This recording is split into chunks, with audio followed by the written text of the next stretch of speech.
Chapitre 26, où Joseph Rouletabille est impatiemment attendu. Le 15 janvier suivant, c'est-à-dire 2 mois et demi après les tragiques événements que je viens de rapporter, l'Époque publiait en première colonne, première page, le sensationnel article suivant. Le jury de Seine-et-Oise est appelé aujourd'hui à juger l'une des plus mystérieuses affaires qui soit dans les annales judiciaires. Jamais procès n'aura présenté tant de points obscurs, incompréhensibles, inexplicables. Et cependant, l'accusation n'a point hésité à faire asseoir sur le banc des assises un homme respecté, estimé, aimé de tous ceux qui le connaissent, un jeune savant, espoir de la science française, dont toute l'existence fut de travail et de probité. Quand Paris apprit l'arrestation de M. Robert Darzac, un cri unanime de protestation s'éleva de toutes parts. La Sorbonne tout entière, déshonorée par le geste inouï du juge d'instruction, proclama sa foi dans l'innocence du fiancé de mademoiselle Stangerson. M. Stangerson lui-même attesta hautement l'erreur où s'était fourvoyée la justice, et il ne fait de doute pour personne que, si la victime pouvait parler, elle viendrait réclamer aux 12 jurés de Seine-et-Oise l'homme dont elle voulait faire son époux, et que l'accusation veut envoyer à l'échafaud. Il faut espérer qu'un jour prochain, mademoiselle Stangerson recouvrera sa raison, qui a momentanément sombré dans l'horrible mystère du glandier. Voulez-vous qu'elle la reperde lorsqu'elle apprendra que l'homme qu'elle aime est mort de la main du bourreau? Cette question s'adresse au jury, auquel nous nous proposons d'avoir affaire aujourd'hui même. Nous sommes décidés, en effet, à ne point laisser 12 braves gens commettre une abominable erreur judiciaire. Certes, des coïncidences terribles, des traces accusatrices, un silence inexplicable de la part de l'accusé, un emploi du temps énigmatique, l'absence de tout alibi, ont pu entraîner la conviction du parquet qui, ayant vainement cherché la vérité ailleurs, s'est résolu à la trouver là. Les charges sont, en apparence, si accablantes pour M. Robert Darzac qu'il faut même excuser un policier aussi averti, aussi intelligent et généralement aussi heureux que M. Frédéric Larsan de s'être laissé aveugler par elle. Jusqu'alors, tout est venu accuser M. Robert Darzac devant l'instruction. Aujourd'hui, nous allons, nous, le défendre devant le jury, et nous apporterons à la barre une lumière telle que tout le mystère du glandier en sera illuminé, car nous possédons la vérité. Si nous n'avons point parlé plus tôt, c'est que l'intérêt même de la cause que nous voulons défendre l'exigeait sans doute. Nos lecteurs n'ont pas oublié ces sensationnelles enquêtes anonymes que nous avons publiées sur le pied gauche de la rue Oberkampf, sur le fameux vol du Crédit Universel et sur l'affaire des lingots d'or de la Monnaie. Elles nous faisaient prévoir la vérité, avant même que l'admirable ingéniosité d'un Frédéric Larsan ne l'eût dévoilée tout entière. Ces enquêtes étaient conduites par notre plus jeune rédacteur, un enfant de 18 ans, Joseph Rouletabille, qui sera illustre demain. Quand l'affaire du glandier éclata, notre petit reporter se rendit sur les lieux, força toutes les portes et s'installa dans le château, d'où tous les représentants de la presse avaient été chassés. À côté de Frédéric Larsan, il chercha la vérité. Il vit avec épouvante l'erreur où s'abîmait tout le génie du célèbre policier. En vain essaya-t-il de le rejeter hors de la mauvaise piste où il s'était engagé. Le grand Fred ne voulut point consentir à recevoir des leçons de ce petit journaliste.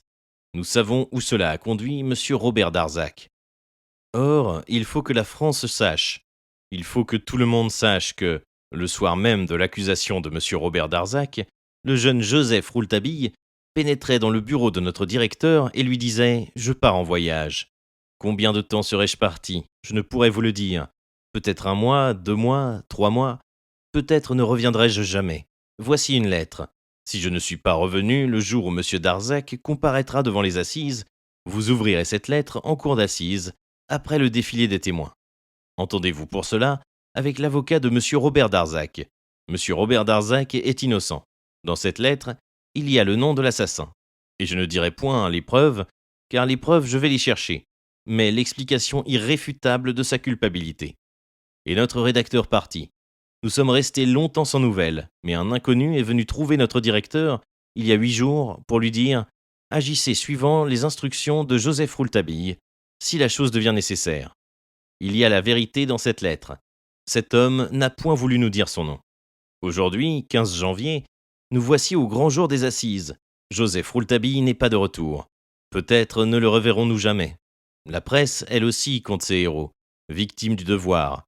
Le devoir professionnel, le premier de tous les devoirs. Peut-être, à cette heure, y a-t-il succombé. Nous saurons le venger. Notre directeur, cet après-midi, sera à la cour d'assises de Versailles avec la lettre. La lettre qui contient le nom de l'assassin. En tête de l'article, on avait mis le portrait de Rouletabille. Les Parisiens qui se rendirent ce jour-là à Versailles, pour le procès dit du mystère de la Chambre jaune, n'ont certainement pas oublié l'incroyable cohue qui se bousculait à la gare Saint-Lazare. On ne trouvait plus de place dans les trains et l'on dut improviser des convois supplémentaires. L'article de l'époque avait bouleversé tout le monde, excité toutes les curiosités, poussé jusqu'à l'exaspération la passion des discussions. Des coups de poing furent échangés entre les partisans de Joseph Rouletabille et les fanatiques de Frédéric Larsan, car, chose bizarre, la fièvre de ces gens venait moins de ce qu'on allait peut-être condamner un innocent que de l'intérêt qu'ils portaient à leur propre compréhension du mystère de la Chambre jaune. Chacun avait son explication et la tenait pour bonne. Tous ceux qui expliquaient le crime comme Frédéric Larsan n'admettaient point qu'on pût mettre en doute la perspicacité de ce policier populaire, et tous les autres, qui avaient une explication autre que celle de Frédéric Larsan, prétendaient naturellement qu'elle devait être celle de Joseph Rouletabille, qu'ils ne connaissaient pas encore. Le numéro de l'époque à la main, les Larsan et les Rouletabille se disputèrent, se chamaillèrent jusque sur les marches du palais de justice de Versailles, jusque dans le prétoire. Un service d'ordre extraordinaire avait été commandé. L'innombrable foule qui ne put pénétrer dans le palais resta jusqu'au soir aux alentours du monument, maintenue difficilement par la troupe et la police, avide de nouvelles, accueillant les rumeurs les plus fantastiques. Un moment, le bruit circula qu'on venait d'arrêter en pleine audience M. Stangerson lui-même, qui s'était avoué l'assassin de sa fille. C'était de la folie. L'énervement était à son comble. Il en attendait toujours Rouletabille. Des gens prétendaient le connaître et le reconnaître. Et quand un jeune homme, muni d'un laissez-passer, traversait la place libre qui séparait la foule du palais de justice, des bousculades se produisaient. On s'écrasait, on criait « Rouletabille ! Voici Rouletabille !» Des témoins, qui ressemblaient plus ou moins vaguement aux portraits publiés par l'époque, furent aussi acclamés. L'arrivée du directeur de l'époque fut encore le signal de quelques manifestations. Les uns applaudirent, les autres sifflèrent. Il y avait beaucoup de femmes dans la foule. Dans la salle des assises, le procès se déroulait sous la présidence de M. de Rocoux, un magistrat imbu de tous les préjugés des gens de robe, mais foncièrement honnête. On avait fait l'appel des témoins, j'en étais naturellement, ainsi que tous ceux qui, de près ou de loin, avaient touché les mystères du glandier. M. Stangerson, vieilli de 10 ans, méconnaissable, Larsan, Mr. Arthur W. Rance, la figure toujours enluminée, le père Jacques, le père Mathieu qui fut amené, menottes aux mains entre deux gendarmes, Madame Mathieu tout en larmes, les Bernier, les 2 gardes-malades, le maître d'hôtel, tous les domestiques du château, l'employé de poste du bureau 40, l'employé du chemin de fer d'Épinay, quelques amis de monsieur et mademoiselle Stangerson, et tous les témoins à décharge de monsieur Robert Darzac. J'eus la chance d'être entendu parmi les premiers témoins, ce qui me permit d'assister à presque tout le procès. Je n'ai pas besoin de vous dire que l'on s'écrasait dans le prétoire, des avocats étaient assis jusque sur les marches de la cour, et derrière les magistrats en robe rouge, tous les parquets des environs étaient représentés.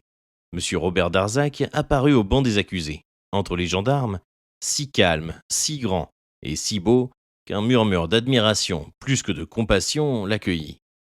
Il se pencha aussitôt vers son avocat, maître Henri Robert, qui, assisté de son premier secrétaire, maître Andriès, alors débutant, avait déjà commencé à feuilleter son dossier. Beaucoup s'attendaient à ce que M. Stangerson allât serrer la main de l'accusé, mais l'appel des témoins eut lieu, et ceux-ci quittèrent tous la salle sans que cette démonstration sensationnelle se fût produite. Au moment où les jurés prirent place, on remarqua qu'ils avaient eu l'air de s'intéresser beaucoup à un rapide entretien que maître Henri Robert avait eu avec le directeur de l'époque. Celui-ci s'en fut ensuite prendre sa place, au premier rang de public assis.